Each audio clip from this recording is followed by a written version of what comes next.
Welcome to the Clanging Chimes of Doom, episode 10, the last ever episode of the Clanging Chimes of Doom. My name is Jonathan, not the Clanging Chimes of Doom, as I've been pretending on all these past episodes, in what was an attempt to amuse you. Probably has been easy to miss that. But as it's the last episode, I thought I'd take you out for a walk, if you don't mind. Could be a long one, so bear with us. No doubt we've got the funny captions to fall back on.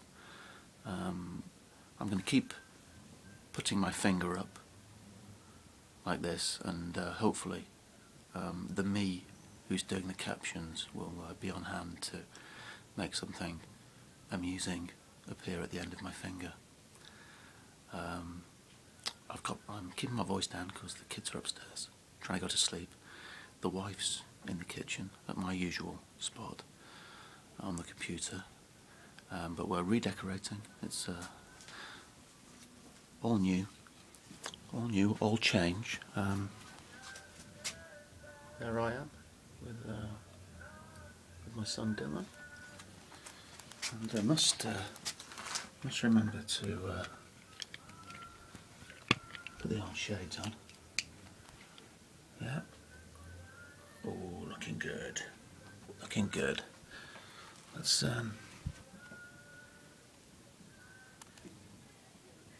get ourselves out and about with the clanging chimes. It's very exciting.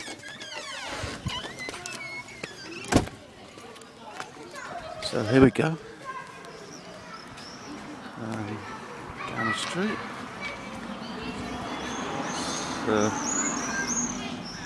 Some people at the pub. Probably won't surprise you to learn that I'm going to take you on a walk that leads us away from people. Yeah. Across the road. There they are at the pub. There's the tall, thin house that I live in with my family. Over the road we go. Got the old pink shades on, so hopefully that'll bring a smile to your face. First time I've been out in public in the pink shades. Hope I'm not going to be the victim of a gay bashing or something. That would be unfortunate. It's off down the street, and the reason that I thought I'd do this is because I thought it was time to tell you who I am, Jonathan, and to stick my head above the parapet, because I think we all really hide in our little castles, dressed in armour, protecting ourselves against this harsh old world. And we sort of clank around in the armour. It's like that film Lancelot du Lac. The Robert Bresson film, sort of clanking around like that, and it's funny because we're protecting ourselves against the world, but certainly from my point of view, most of the damage inflicted on me is inflicted from within, I find. Actually, I'm going to stop spouting pretentious bollocks and take you across the road. There's a sort of secret garden effect on this little garden there. Super. Just spying through somebody's garden. Which having said that, that's not to negate the previous 9 episodes of the Clanging Chimes. I'm happy to to have done them. I think they're quite funny, in parts anyway. Apologies, of course, if it's offended anybody, and of course, that wasn't me. That was acting, I hasten to add. But having said that, of course, I was playing somebody, if not myself, then somebody very closely related to myself. So it was kind of acting, and I think probably over the course of the 9 episodes so far, I've revealed far more about myself than I probably would have liked to. And I don't know how the shade's looking. Unfortunately, my wife was dicking around with the iPod, and I haven't been able to get out quite as soon as I'd wanted to be honest. And now it's about 9 o'clock at night, and we've sort of lost the light. I think whilst I was waiting for her to finish dicking around with the iPod, we were sort of experiencing that Terence Malicky kind of magic hour, which I think now is just about over, to be honest. But I'm sort of making haste on my route, as said, away from other people. Don't want to be around them particularly. I'm sure they're all lovely in their own way. But on we go. But yeah, the old clanging chimes, I think we've had some fun, surely. If you've watched any, I mean, I do appreciate that this is me talking to myself, essentially. And incidentally, if James is watching this, don't worry. I know I've said that this is definitely the last episode, but I'm not about to sort of walk out to a lonely spot and top myself, because I know you worry, and I love you for it, and there's no danger of that happening. You see, I'm crossing the road without getting splattered. Coming up to the Humpback Bridge here. Humpback a baby, humpback a baby, humpy, humpy, humpy, get down. Remember that? That was good. There's some people here who might be frightened by the pink shade. I don't know if they were studiously ignoring me or whether they don't care. If I want to wear pink shades, I can wear pink shades. Yeah, definitely missed the magic hour. I love my wife, but at the same time, curse that bitch. Really, for making me miss the magic light. I bet Mrs. Malik doesn't cause Terence to miss the perfect light at the end of the day.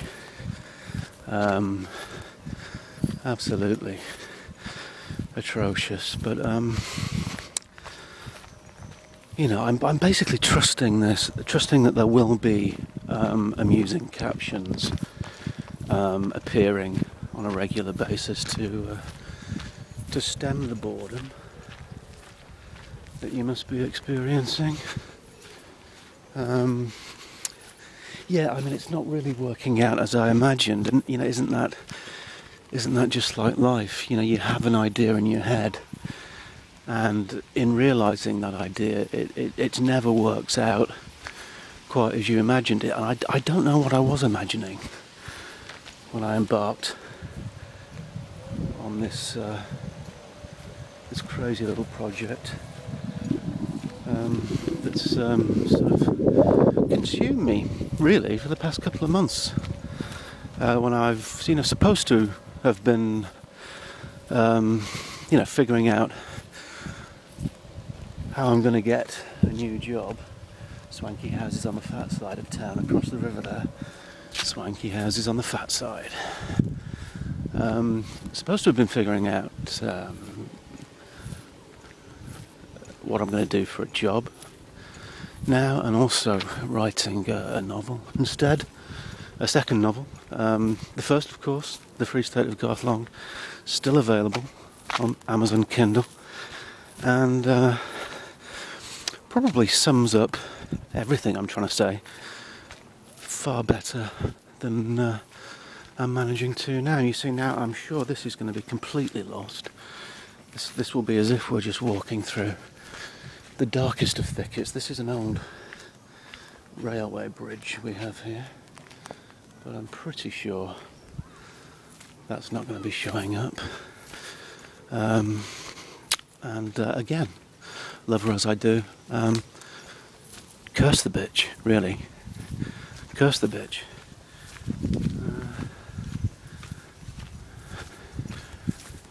And here we are, tramping alongside the river. Can hardly see actually with these shades on. Still wearing the shades though. You know, I stick by my guns. Once I've started something, I go all out and don't stop until it's finished. But yeah, I mean, things really work out as you imagine them. I mean, I sort of saw this in this beautiful sunshine. I mean, it's been a fabulous day. We did some decorating this morning and then took the kids to the open air pool. This afternoon, more fat houses on the swanky side of town there. What's that, swanky houses on the fat side? I don't know. Yeah. But yeah, took the kids to the open air pool this afternoon, and then I envisioned coming out and coming down here to do this, and it was kind of all bathed in beautiful summer light, you know, evening just starting to fade rather than actually having faded, with the sun now having all but disappeared over there. Yeah, sun's gone in. We can't see. We're gonna have to lose the shades. I do apologise for this, but they're shadeless. I feel naked now.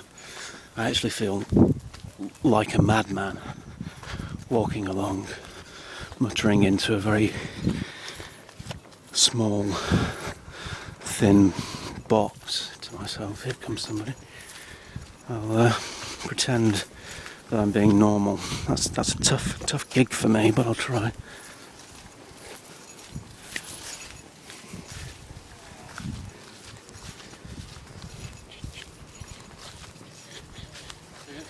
Hi. Yes, two human beings communicating with each other.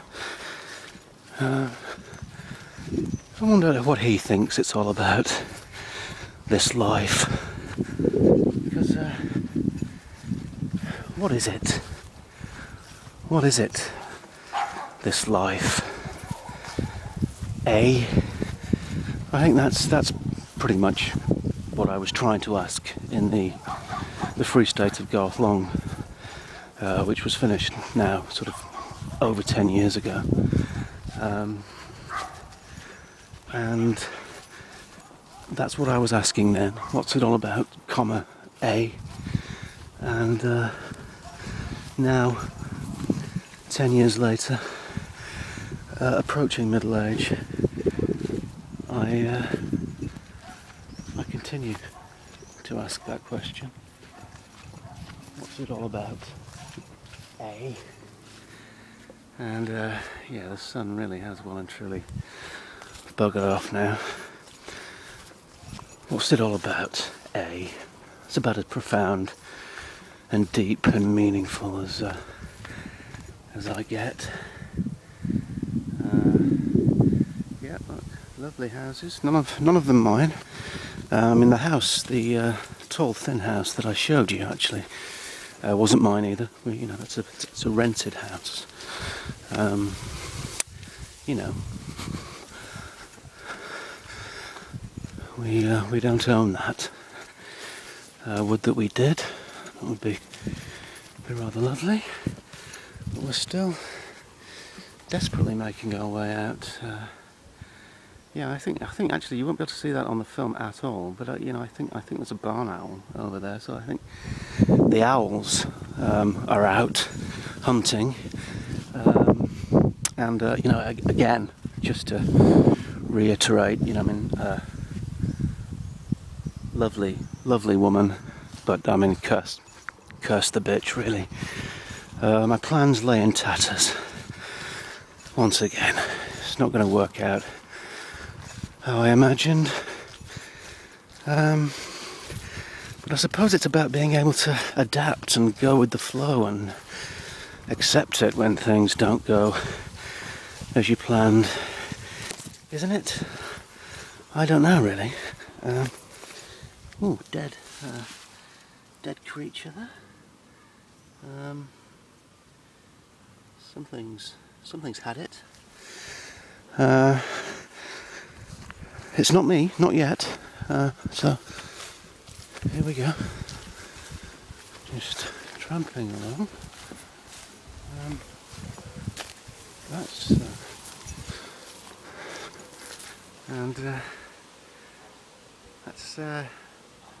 the moon, the old chap up there. He's been around a couple of years. Wish I could ask him, you know, what's it all about? What is it all about? Chaps and ladies, you know, answers tattooed onto a child to the usual address, please. The best way to do it is to shave all the hair from the child's head. Perform the tattooing with your chosen message, then allow the child's hair to grow back. Send the child round to me. I then shave the kid's hair off. And there was actually a bit in my book where somebody did this and actually used the hair shavings to stick all over their chest, and then you can walk about your house saying, "Do you like my new chest rug?" in a silly and effeminate Welsh accent. Yeah, but obviously we're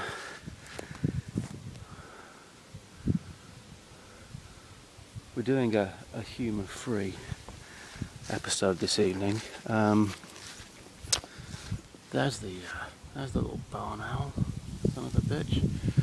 You see? Curse the bitch. Curse the bitch. The owls are hunting, the hawks are circling, and still this series won't end. I think my favourite joke of all time, though, and I will share this with you because it's not a joke that I've made up or written in an attempt to amuse you. It's the joke of somebody who I think his name was Nigel Buckland, and he used to present a late night video review show called Vids on Channel 4, and it used to be on shortly before Oz. In the middle of the night, and that's extraordinary. It really is. I thought that shrew was still alive, but it has expired. It's perished. But no, Vids used to be on before Oz.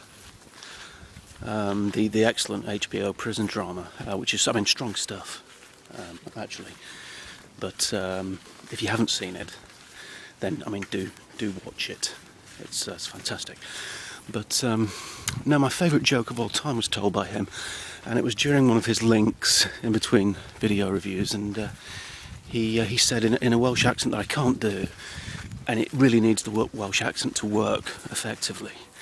I don't know if this joke is on YouTube at all, but he said, why did Tom Cruise cross the road? Because his arse was pissing blood. And that was the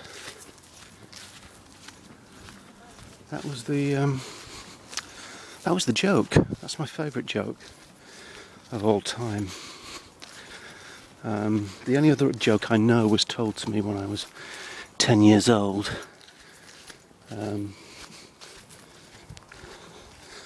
And that goes, what's the difference between an egg and a wank? And the answer is, you can't beat a wank. Words which, you know, I'd still possibly stand by today. Don't find that quite as hilarious as I did when it was told to me by a boy named Gideon on the town team. But no, this is me. I don't quite know where we're going. I mean, just again to reassure James that this isn't a bid for a sort of suitably lonely spot at which to top myself. But I mean, I am going to have to stop at some point, and you know, I'm not quite sure where we're headed to. And the old iPod has just told me that we're low on battery. So curse it, and you know what? Oh my God, I've lost my daughter's pink shades that she loves to wear so much. I can't believe I've lost them. Yeah, if you just stay.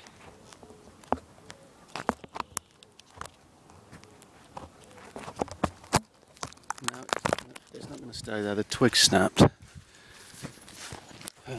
I think I just gave you a real close-up of my mouth there. I do apologise. Yeah, I mean, this is becoming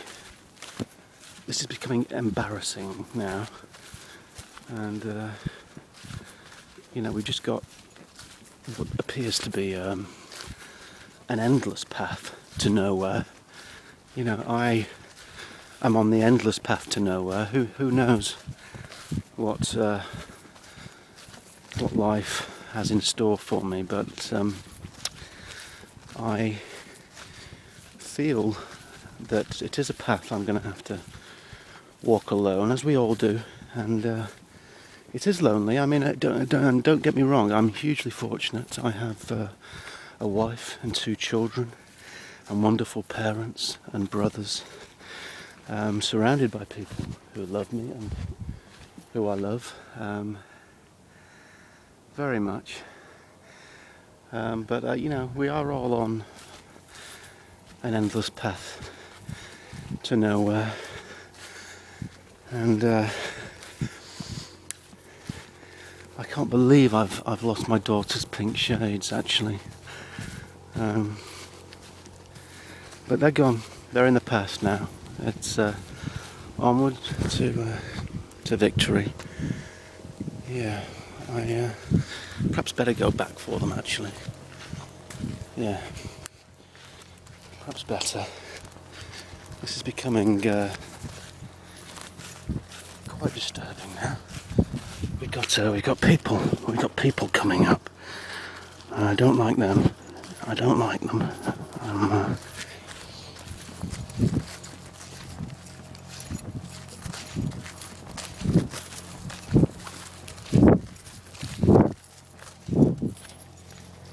Little fucking tossers. Why can't people just leave you alone? You come out to shoot a final episode. You know, just a pleasant walk in the country. A few fond memories of dipping cocks in batter, of Gorvy cakes. Remember when Gorvy Man had sex with President Barack Obama in a brothel, wearing a plastic bib and rubber gloves to protect himself from the copious fake tan? Yeah, I mean, we've had some times, and I just wanted to revisit a few of them, reminisce about what we've been through together, and just round everything off really with a nice bit of you know,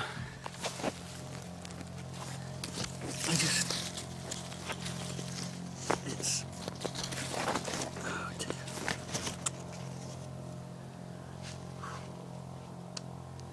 Farewell. Take care, won't you? Won't you all? And I'm sorry. I am sorry.